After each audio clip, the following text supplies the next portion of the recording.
Olá, você ligado no Notícias Agrícolas, eu sou Guilherme Dorigatti, nós damos sequência à nossa programação, fazendo um giro pelo Brasil, visitando as mais diferentes regiões do país para verificar o desenvolvimento das lavouras, e dessa vez a nossa parada vai ser no estado do Mato Grosso para verificar o desenvolvimento dessa reta final de safra de milho lá no estado.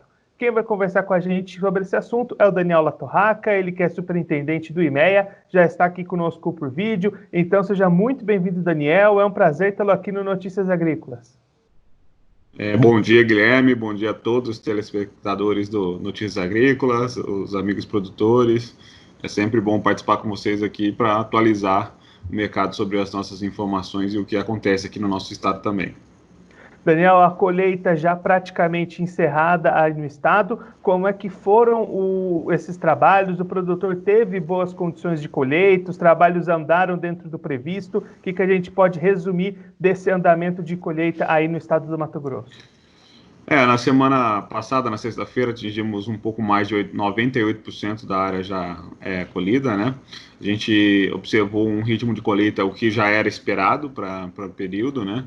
A gente já tinha semeado um pouquinho depois, uma semana e meia depois, né? Tinha começo do começo do plantio da safra passada, por conta do plantio da soja que atrasou, e a gente já tinha essa expectativa, então, de andar um pouco mais até esse meado de agosto, né? Então, essa semana, na próxima semana, deve se encerrar a colheita aqui no estado, na região nordeste, né? A região leste do Vale do Araguaia, que é onde se planta mais tarde também.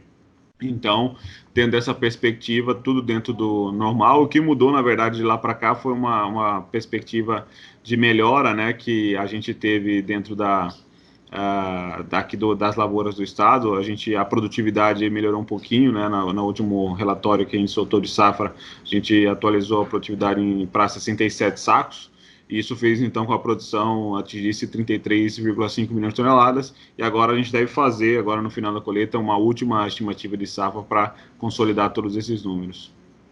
E como é que foi o desenvolvimento dessa safra desde o começo? O produtor teve um ano tranquilo no desenvolvimento, até aumentando aí as perspectivas de produtividade do IMEA. Essa safra ela começou com otimismo, né, pela bom momento que viveu a última safra, tanto em produção quanto em preço, né. A gente atingiu uma produtividade bastante elevada no ano passado, mais de 110 sacos, e o preço também foi bastante remunerador. Então o produtor colocou mais áreas de segunda safra de milho aqui no estado, né. Foi um aumento de 6,5% de uma safra para outra em área.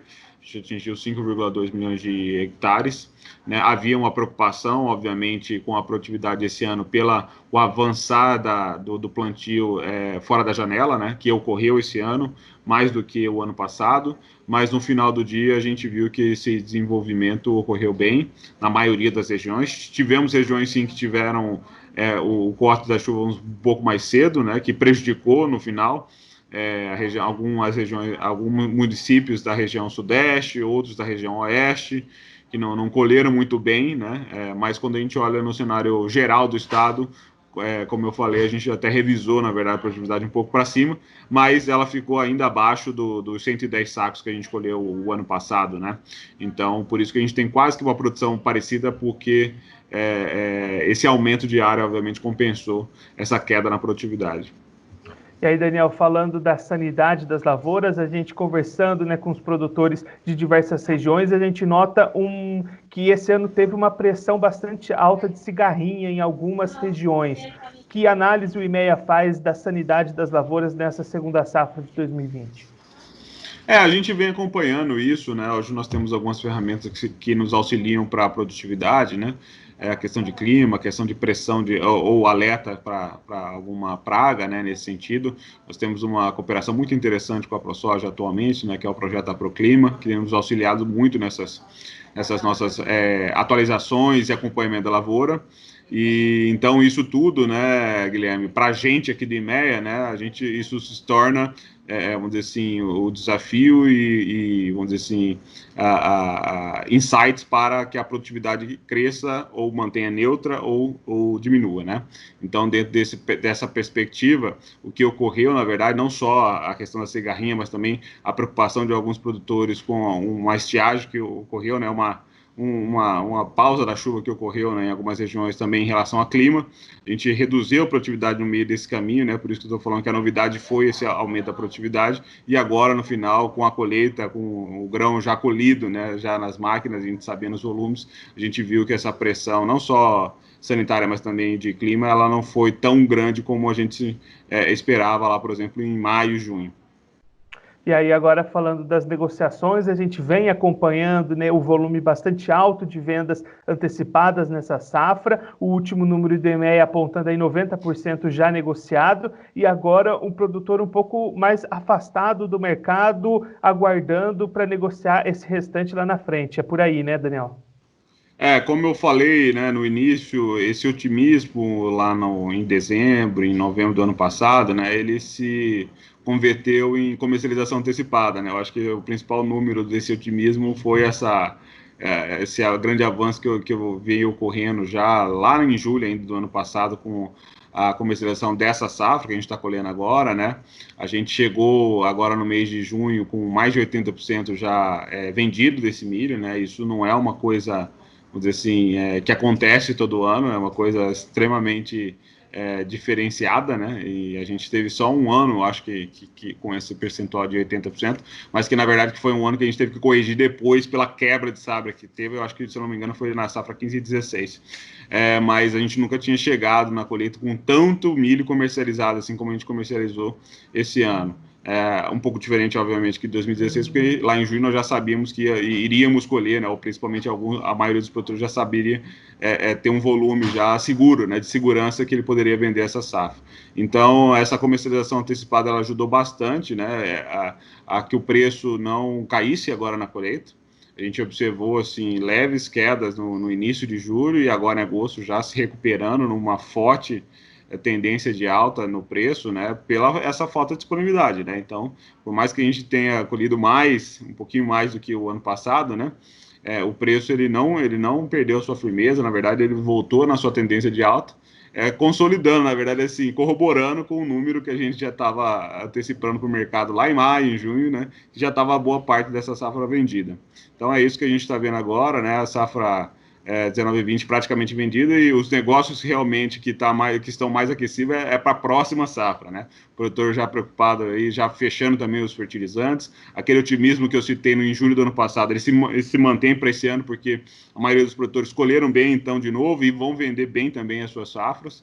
Né? Não no mesmo patamar, talvez, que o preço já esteja agora, né? Porque alguns produtores de milho ali da região médio-norte venderam as suas produções a 20, 22, 23 reais, por entender no ano passado que eram bons preços, né? E agora nós estamos no patamar de 30 reais e 33 reais, né? Então, que é o que vai possibilitar novamente, né, uma comercialização acelerada para a próxima safra, que já está em 45%, né, a safra que vai ser plantada só em janeiro do ano que vem. E aí, pelo que vocês observam do mercado, essa tendência de alta, de sustentação nas cotações deve ficar presente daqui para frente? A gente deve manter essas cotações aquecidas, mesmo agora com o término da colheita e o avançar de virada do ano, deve seguir nesse patamar? O que eu tenho dito é o seguinte, né? Nós temos, agora nesse segundo semestre, nós temos dois fatores aí que podem influenciar bastante esse mercado de milho, principalmente o mercado internacional, que é a safra americana, né? Então, a safra americana está se desenvolvendo, está chegando, né? Em outubro ela deve botar um volume aí considerável no mercado internacional, e a gente tem que acompanhar, obviamente, toda essa pressão, obviamente, de oferta que vai ocorrer a partir. Mas internamente, aqui no Brasil, né, voltando para a nossa realidade, o cenário ainda vamos dizer assim, de grande pressão de demanda, né? A gente tem o mercado das carnes se recuperando muito bem, né, e vindo fazer as suas compras aqui em Mato Grosso. Nós também temos o cenário do etanol de milho, né, que também aqui em Mato Grosso, depois do susto, vamos dizer assim, das primeiros dias de quarentena do coronavírus, agora volta a se estabilizar e também vamos dizer assim, a realizar o que já estava planejado para esse ano, a abertura de novas plantas e, enfim, e a compra do milho, obviamente, necessariamente para produzir esse etanol. E nós temos as exportações, como eu falei, para mim, que a exportação, inclusive, que representa 60%, 63% do destino da nossa produção, para mim, ela que está mais aberta. Se a gente olhar no momento agora, não há nenhum motivo, né, de pressão de queda no preço, né, porque nós temos um mercado interno bastante pressionado e as exportações bastante adiantadas, como a gente está conversando aqui, 90% do milho já está vendido.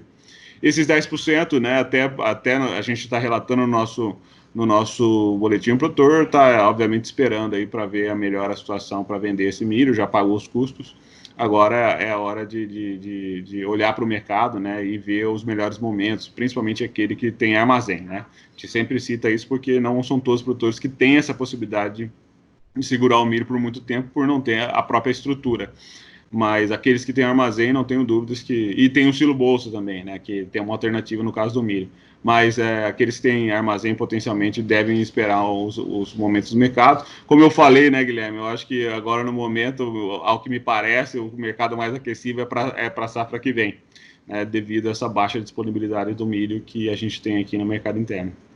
E aí, com esse cenário positivo de preços, as vendas já adiantadas para a próxima safra, como é que está a projeção para essa segunda safra do ano que vem? A gente deve ter mais um aumento de área cultivada aí no estado? A gente vai começar a levantar essas informações, agora é um pouco cedo, né, para dizer, a gente não tem, eu estou dizendo é um pouco cedo, falo no sentido metodológico, né, do que a gente opera aqui no IMEA, a gente não tem ainda um número para a próxima safra, mas muito em breve a gente vai ter, a gente espera, na verdade, a gente consolidar, né, todos os números dessa safra 19/20, que, como a gente estava conversando, talvez até no final desse mês a gente esteja toda consolidada, né? E aí a gente começa a fazer aqui o nosso levantamento de áreas por mais satélite, enfim, todos os nossos processos. E a partir daí, quando a gente tiver esse embasamento e a pesquisa com produtores rurais também, quando tivermos esses números todos, aí a gente parte para atualizar e começar a divulgar aí os números da safra 2021, tá? Então, a gente já tem um número para soja, né, que aí a gente já tem divulgado no mercado, né, uma área de 10,2 milhões de hectares, né, um crescimento aí de mais de 2%, novamente na área de soja, e eu imagino que no milho a gente deve ter também um acréscimo de área por todo, obviamente, o contexto que a gente está vivendo agora. Agora, quantos a gente ainda não conseguiu levantar? Daniel, muito obrigado pela sua participação, por ajudar a gente a compreender esse cenário de reta final de safra aí no estado. Se você quiser deixar um recado ou uma mensagem final para aquele produtor que acompanha a gente, pode ficar à vontade. Eu vejo que tanto no milho quanto na soja, né, a gente, como eu falei, os mercados mais aquecidos hoje que ocorrem no Mato Grosso são para a próxima safra. O produtor, eu acho que vem aprendendo, né, com as lições dos últimos anos e vem travando seus custos, fazendo os hedges. Eu acho que esse é um bom momento para a agricultura, né, e toda essa questão do Covid, do corona, realmente aumenta a pressão aí em relação aos alimentos. Então, com isso, o produtor deve ter, sim, boas perspectivas para o próximo ano, principalmente, né, e a gente espera que eles cada vez mais evoluam aí, não só nessa questão da gestão de risco, mas também na gestão financeira, aí, que é uma parte muito interessante e importante também da lavoura, né? Ou seja, de fazer a agricultura. Então, espero que todos estejam pegando bons créditos e que a gente faça uma boa safra também. Daniel, mais uma vez, muito obrigado. A gente já deixa aqui o convite para você voltar mais vezes e seguir contribuindo conosco e com todos os produtores do Brasil. Muito obrigado. Obrigado, Guilherme.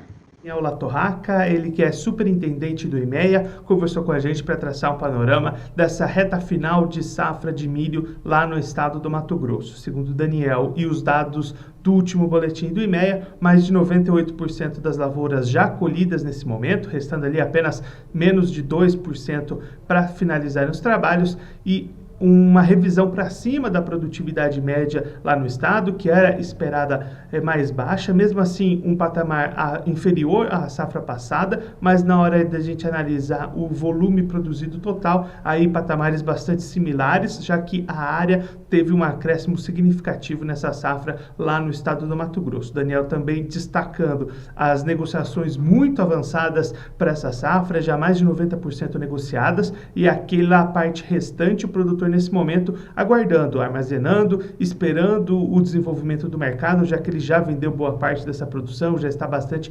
capitalizado. Daniel destacando que nesse momento o mercado mais aquecido é o mercado da próxima safra, safra 2021, já com praticamente 40% dessa próxima produção estimada já negociada, produtores buscando boas oportunidades de negócios. Inclusive, a expectativa do Daniel é que a área cultivada com milho no próximo ano possa voltar a crescer, já que o produtor segue bastante animado e segue estimulado pelo mercado e pelos preços que continuam subindo mesmo com o avanço da colheita lá no estado do Mato Grosso. Bom, eu fico por aqui, mas a nossa programação continua, então fique ligado no Notícias Agrícolas.